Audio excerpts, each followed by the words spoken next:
पहला पाठ इज़ाया नबी का ग्रंथ, अध्याय 49, वाक्य संख्या 1 से 6 तक। दूरवर्ती द्वीप मेरी बात सुनो, दूर के राष्ट्रों कान लगाकर सुनो। प्रभु ने मुझे जन्म से पहले ही बुलाया, मैं माता के गर्भ में ही था जब उसने मेरा नाम लिया।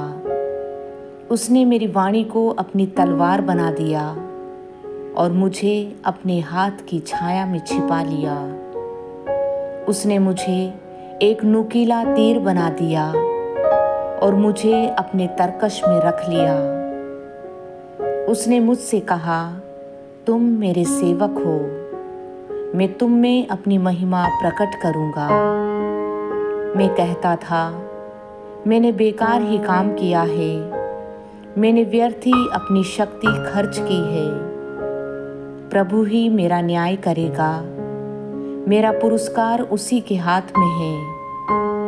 परंतु जिसने मुझे माता के गर्भ से ही अपना सेवक बना लिया है, जिससे मैं याकूब को उसके पास ले चलूं और उसके लिए इज़राइल को इकट्ठा कर लूं। वही प्रभु बोला। उसने मेरा सम्मान किया, मेरा ईश्वर मेरा बल है। उसने कहा, याकूब के वंशों का उद्धार करने तथा इज़राइल के बचे हुए लोगों को वापस ले आने के लिए ही तुम मेरे सेवक नहीं बने। मैं तुम्हें राष्ट्रों की ज्योति बना दूंगा, जिससे मेरा मुक्ति विधान पृथ्वी के सीमांतों तक फैल जाए। दूसरा पाठ प्रेरित चरित, अध्याय 13, वाक्य संख्या 22 से 26 तक। इसके बाद ईश्वर ने दाऊद को उनका राजा बनाया और उनके विषय में यह साक्ष्य दिया, मुझे अपने मन के अनुकूल एक मनुष्य यिशै का पुत्र दाऊद मिल गया है। वह मेरी सभी इच्छाएं पूरी करेगा। ईश्वर ने अपनी प्रतिज्ञा के अनुसार उन्हीं दाऊद के वंश में इज़राइल के लिए एक मुक्तिदाता अर्थात ईसा को उत्पन्न किया है। उनके आगमन से पहले अग्रदूत योहन ने इज़राइल की सारी प्रजा को पश्चाताप के बपतिस्मे का उपदेश दिया था। अपना जीवन कार्य पूरा करते समय योहन ने कहा, तुम लोग मुझे जो समझते हो मैं वह नहीं हूँ, किंतु देखो मेरे बाद वह आने वाले हैं जिनके चरणों के जूते खोलने योग्य भी मैं नहीं हूँ। भाइयों, इब्राहिम के वंशजों और यहाँ उपस्थित ईश्वर के भक्तों, मुक्ति का यह संदेश हम सब के पास भेजा गया है।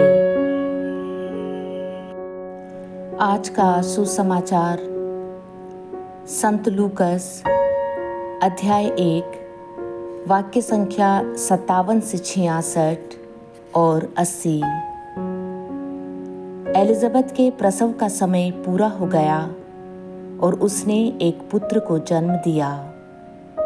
उसके पड़ोसियों और संबंधियों ने सुना कि प्रभु ने उस पर इतनी बड़ी दया की है और उन्होंने उसके साथ आनंद मनाया। 8वें दिन वे बच्चे का खतना करने आए।